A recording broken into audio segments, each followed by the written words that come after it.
গোসল করার সময় সে হঠাৎ আতঙ্কের সঙ্গে বুঝতে পারল তার শরীর ধীরে ধীরে ছোট হয়ে যাচ্ছে।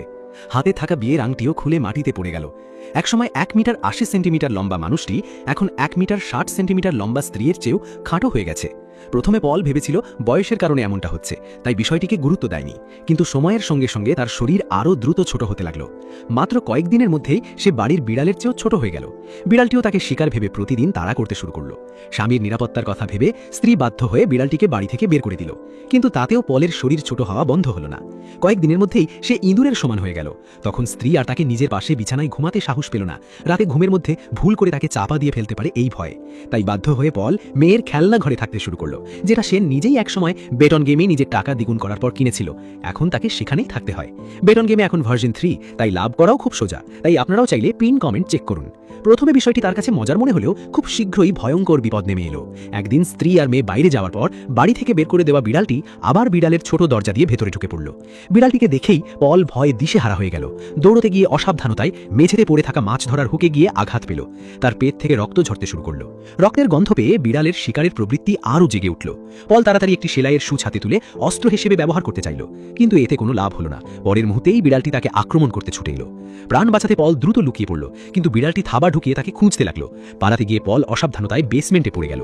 সৌভাগ্যবশত সে একটি ময়লার ঝুড়ির মধ্যে পড়েছিল, তাই প্রাণে বেঁচে গেল। কিছুক্ষণ পর ওপর থেকে স্ত্রীর ডাক শুনে তার জ্ঞান ফিরল। সে প্রাণপণে চিৎকার করে সাহায্য চাইতে লাগলো, কিন্তু শরীর এত ছোট হয়ে যাওয়ায় তার কণ্ঠস্বর মশার ভনভনের মতো শোনাচ্ছিল। ফলে স্ত্রী কিছুই শুনতে পেল না। পরে স্ত্রী যখন দেখল বিড়ালটি আবার বাড়িতে ফিরে এসেছে, তখন তার মনে ভয় ঢুকে গেল।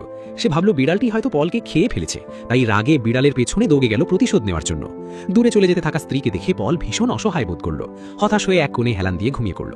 রাতে ঠান্ডায় ঘুম ভেঙে গেলে সে একটি ছেঁড়া কাপড় গায়ে জড়িয়ে কোনোভাবে রাত কাটালো। পরদিন সকালে মেয়ের কণ্ঠস্বর শুনে তার মনে আবার আশা জাগলো। সে দৌড়ে সিঁড়ির কাছে গিয়ে জোরে জোরে সাহায্য চাইতে লাগলো, কিন্তু কোনো লাভ হলো না। স্ত্রী আর মেয়ের দৃষ্টি আকর্ষণ করার জন্য পল তাড়াতাড়ি পাশে পড়ে থাকা অর্ধেক চক কুড়িয়ে নিয়ে সিঁড়ির নিচে নিজের নাম লিখে রাখলো। এরপর তার প্রচণ্ড ক্ষুধা লাগলো, তাই সে বেসমেন্ট জুড়ে খাবারের খোঁজ করতে লাগলো। কিছুক্ষণ পর এক কোণে সে স্ত্রীর আগে রাখা একটি ইঁদুর ধরার ফাঁদ দেখতে পেল। ফাঁদের উপর রাখা পনিরটির টুকরোটাই তখন তার একমাত্র খাবার। নিরাপদে পনিরটি পাওয়ার জন্য সে একটি পেরেক তুলে নিয়ে ফাঁদের সুইচে জোরে আঘাত করল। এভাবে সে পনিরটি বের করে আনতে সক্ষম হলো। ক্ষুধায় কাতর পল সঙ্গে সঙ্গে তা খেতে শুরু করলো, কিন্তু খাওয়ার সময় সে বুঝতেই পারেনি তার পেছনে একটি বড় মাকড়সা তাকে লক্ষ্য করছে। সৌভাগ্যবশত মাকড়সাটি আক্রমণ করার আগেই পল বিপদ টের পেয়ে গেল। প্রাণ বাঁচাতে সে হাতে থাকা সেলাইয়ের সূচটি ঘুরিয়ে ঘুরিয়ে নাড়াতে লাগলো। এতে মাকড়সাটি ভয় পেয়ে সরে গেল। এই ঘটনার পর পল বুঝতে পারল আগে যেসব ছোট প্রাণীকে তুচ্ছ মনে হতো, এখন তারাই সহজে তাকে মেরে ফেলতে পারে। তাই যত দ্রুত সম্ভব একটি নিরাপদ আশ্রয় খুঁজে বের করা জরুরি। সামনে একটি কাগজের বাক্স দেখে সে সেটি পানি দিয়ে ভিজিয়ে নরম করল। তারপর একটি পেরেক দিয়ে ছোট্ট একটি ছিদ্র করল। ভেতরে ঢুকে আবার সেই ছিদ্রটি বন্ধ করে দিল। অবশেষে এই ছোট আশ্রয়ের ভেতরে সে নিশ্চিন্তে ঘুমাতে পারল। দেখতে দেখতে এক সপ্তাহ কেটে গেল, কিন্তু এই সময়ের মধ্যে তার স্ত্রী আর মেয়ে একবারও বেসমেন্টে নামলো না। তারা নিশ্চিত হয়ে গিয়েছিল যে বিড়ালটি পলকে খেয়ে ফেলেছে, তাই আর তাকে খোঁজেনি। সম্পূর্ণ একা হয়ে পড়ে পল গভীর হতাশায় ডুবে গেল। একদিন সে মদের তাকের কাছে গিয়ে সেলাইয়ের সূচ দিয়ে একটি বোতলের কর্ক খুলল। এরপর থেকে প্রতিদিন সে বেসমেন্টে বসে মদ খেয়ে দুঃখ ভুলতে চেষ্টা করত। এর থেকেও ভয়ঙ্কর বিষয় ছিল তার শরীর প্রতিদিন আরও ছোট হয়ে যাচ্ছিল। একই সঙ্গে সে লক্ষ্য করল আগর সেই মাকড়সাটি সব সময় দূর থেকে তাকে নজর রাখছে। সে বুঝতে পারল খুব শীঘ্রই সে মাকড়সার চেয়েও ছোট হয়ে যাবে। তাই বিপদ দূর করতে সে সেলাইয়ের সূচ হাতে নিয়ে অ্যাকোয়ারিয়ামের ওপর উঠল এবং মাকড়সাটিকে মেরে ফেলার পরিকল্পনা করল। কিন্তু নেশাগ্রস্ত অবস্থায় হঠাৎ তার পা পিছলে গেল এবং সে সোজা পানির মধ্যে পড়ে গেল। তখনই একটি বিশাল মাছ ধীরে ধীরে তার দিকে এগিয়ে এলো। নিজের আকার এতটাই ছোট হয়ে যাওয়ায় মাছটিকে তার কাছে বিশাল দানবের মতো লাগছিল। ভয়ে সে একদম লড়ল না। সৌভাগ্যবশত মাছটি হিংস্র ছিল না, তাই সে প্রাণে বেঁচে গেল। অনেক কষ্টে পানির বাইরে উঠে এসে সে দেখল মাকড়সাটি এক কোণে লুকিয়ে আছে।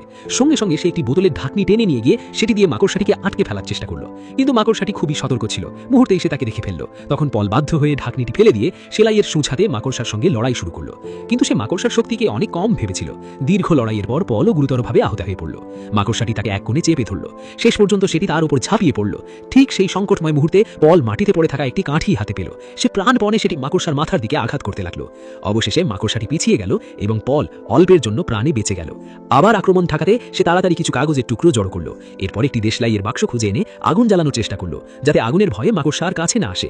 কিন্তু শরীর এত ছোট হয়ে যাওয়ায় তার শক্তিও অনেক কমে গিয়েছিল। বারবার চেষ্টা করেও দেশলাই জ্বালাতে পারছিল না। তবুও সে হাল ছাড়ল না। অসংখ্য ব্যর্থ চেষ্টার পর অবশেষে দেশলাই জ্বলে উঠল। আগুনের উষ্ণতা আর আলো তাকে কিছুটা নিরাপত্তার অনুভূতি দিল। দিন যত এগোতে লাগলো তার শরীর ততই ছোট হতে লাগলো। একসময় সে প্রায় একটি পিঁপড়ের সমান হয়ে গেল। ঠিক তখনই একদিন ওপরতলা থেকে পায়ের শব্দ ভেসে এলো।